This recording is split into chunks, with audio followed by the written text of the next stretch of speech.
Assalamualaikum warahmatullahi wabarakatuh. Halo anak-anak kelas 5, bagaimana kabar kalian semua? Semoga kalian di rumah dalam keadaan yang sehat ya, amin. Alhamdulillah, pada pertemuan kali ini kita akan belajar akidah akhlak pelajaran ke-9, yaitu akhlak tercela 1. Apa saja yang akan kita pelajari? Mari kita simak video ini ya. Adapun yang akan kita pelajari ada 3 hal, yaitu 1. Pesimis, B. Bergantung, C. Putus asa. Silahkan buka buku kalian halaman 113 ya anak-anak. A. Pesimis. Pesimis adalah perasaan tidak yakin bahwa dirinya dapat melakukan sesuatu. Jadi dalam diri seseorang yang memiliki sifat pesimis selalu ada keraguan-raguan dan merasa tidak yakin akan kemampuan dirinya sendiri. Atau dengan kata lain, pesimis ialah kata sifat bersikap atau berpandangan tidak mempunyai harapan, baik atau mudah putus harapan. Bersikap tidak mengandung harapan baik, atau sikap ragu akan kemampuan atau keberhasilan suatu usaha. Anak-anak, yang perlu kalian ketahui bahwa pesimis itu termasuk akhlak tercela. Akhlak tercela harus dihindari oleh setiap muslim, karena akhlak tercela bertentangan dengan Al-Quran dan hadis. Akhlak tercela menuruti setan. Padahal sudah jelas-jelas setan itu musuh yang nyata bagi manusia. Maka dari itu, jika tidak mau tersesat, jauhilah akhlak tercela. Nah, anak-anak, kira-kira mengapa orang menjadi pesimis ya? Jadi, beberapa orang menjadi pesimis itu bisa dikarenakan banyak hal. Salah satunya kurang memiliki jiwa kompetensi dalam dirinya.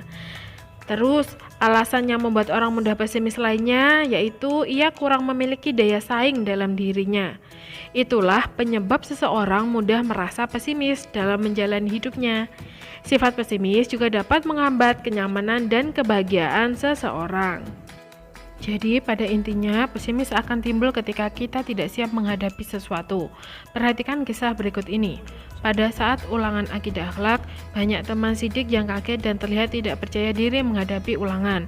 Berbeda dengan Rafiq, ia terlihat tenang menghadapi lembar-lembar soal yang diterimanya dari bu guru. Mengapa Rafiq begitu tenang menghadapi ulangan tersebut? Melihat kebiasaan yang dilakukan oleh Rafiq, maka dapat ditebak Rafiq selalu optimis menghadapi ulangan sebab dia memang selalu belajar. Berbeda dengan Dodit, dia termasuk siswa yang malas. Selain hari-harinya selalu diisi dengan bermain-main, ia sangat malas membaca buku. Pekerjaan rumah tidak pernah dikerjakan. Apabila dia menyelesaikan pekerjaan rumah, dia hanya menyontek teman-temannya yang telah mengerjakan dari rumah. Ketika ulangan pun dia merasa bingung. Dalam benaknya ternyanyang, wah pasti nilaiku jelek. Mengapa Dodit berkata demikian? Sebab dia merasa pesimis.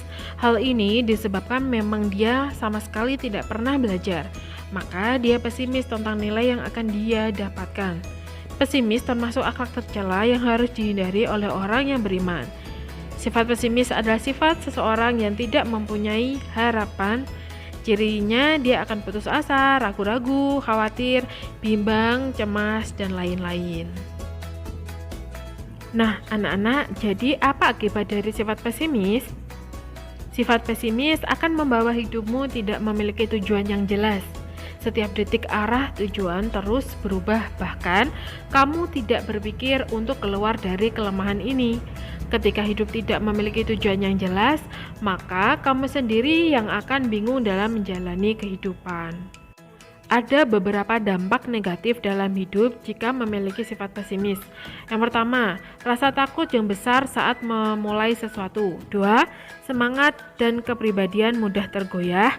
3. Sulit untuk bermimpi besar. 4. Menganggap dirinya tidak berguna. 5. Tidak memiliki tujuan hidup yang jelas. Hal-hal yang dapat kita lakukan agar terhindar dari sifat pesimis antara lain 1. Banyak bergaul dengan orang lain, terutama dengan orang yang berprestasi. 2. Menambah pengetahuan dengan cara belajar giat dan banyak membaca buku. 3. Mengingat bahwa Allah menyukai hamba-hambanya yang optimis, sebaliknya membenci hamba-hambanya yang pesimis. 4. Menanamkan dalam diri sendiri bahwa setiap orang memiliki kelebihan dan kekurangan. 5. Mengingat kerugian dan ditimbulkan dari sifat pesimis. Anak-anak, yang kedua yaitu bergantung. Akhlak tercela lainnya yang juga harus kita hindari adalah bergantung. Bergantung adalah lawan dari sifat mandiri. Sebagai makhluk sosial, mungkin wajar apabila setiap orang bersosialisasi dengan orang yang lainnya, karena hal ini merupakan hal wajib sebagai seorang manusia. Saling tolong-menolong dan kebaikan pun merupakan nilai tambah yang baik bagi seseorang. Tapi apa jadinya apabila justru kita ketergantungan dengan orang lain sampai tidak mampu melakukan sesuatu sendiri? Hal ini mungkin akan menjadi masalahnya. Kita akan kesulitan dalam mengontrol diri kita sendiri, mengakibatkan susah berkembangnya diri sendiri. Sifat bergantung akan timbul apabila kita selalu menganggap bahwa kita tidak mampu. Anak-anak dapat mengamati orang-orang yang hidup di lingkungan kita. Ada yang rela membuang harga dirinya dengan menjadi pesimis, atau perhatikan orang yang selalu meminta tolong kepada orang lain untuk membantu dia, padahal dia sendiri sebenarnya mampu melakukannya. Perhatikan benalu yang berada dalam tumbuhan di sekitar kita. Ia hidup dengan menempel pada tumbuhan lain. Apabila tumbuhan inangnya subur, maka suburlah benalu tersebut. Akan tetapi, ketika inangnya kering, ia pun ikut-ikutan mengering. Benalu pun selalu hidup dengan mencuri makanan pohon lain.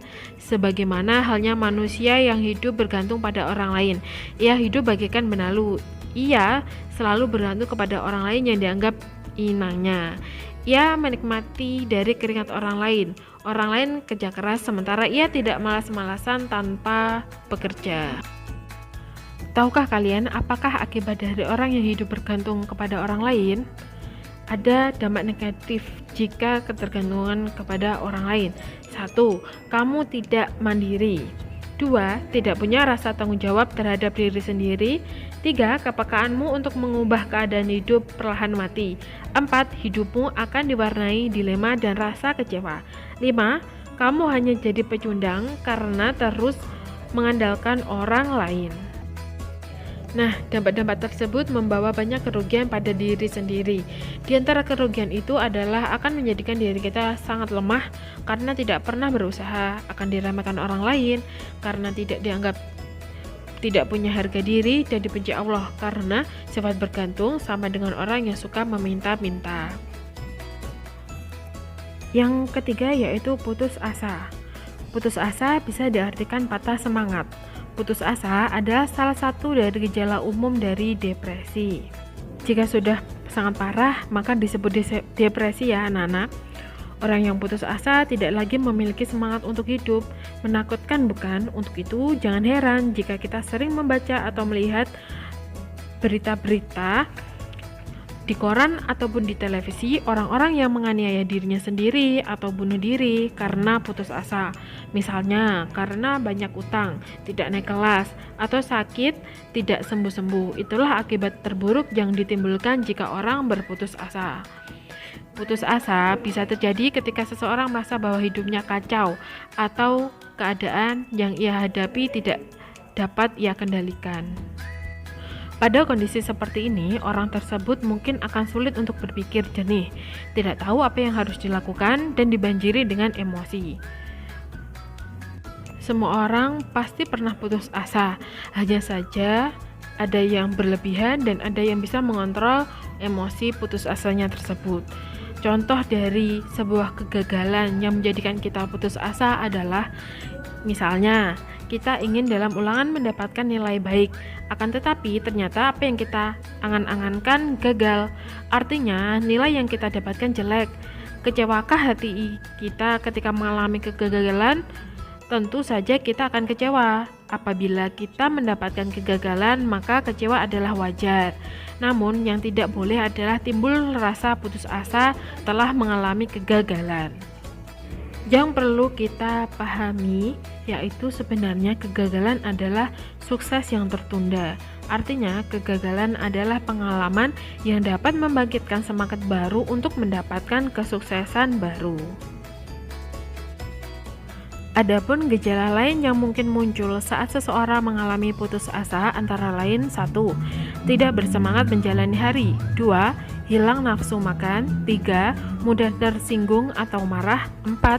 Perubahan pola tidur, baik tidur terlalu lama atau insomnia. 5. Tidak bertenaga. 6. Timbulnya perilaku ceroboh. 7. Mengalami masalah untuk berkonsentrasi. 8. Timbul nyeri di beberapa bagian tubuh.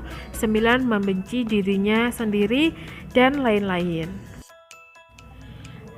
Ada beberapa cara untuk menghindari rasa putus asa, diantaranya melakukan beberapa hal berikut seperti yang dijelaskan di buku kalian halaman 117 yang bawah ya anak-anak.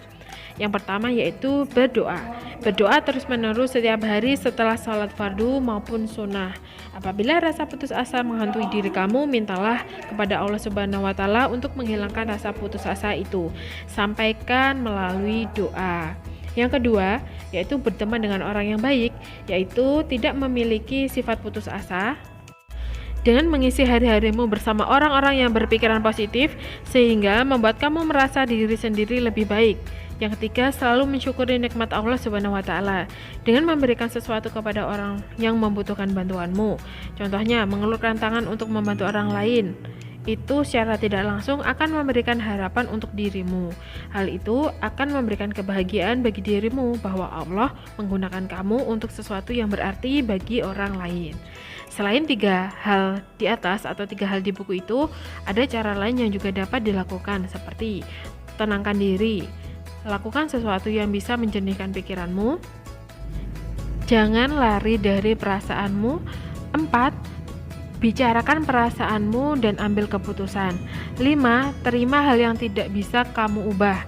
6. Mulailah berolahraga. 7. Melakukan aktivitas lainnya yang bersifat positif, dan sebagainya.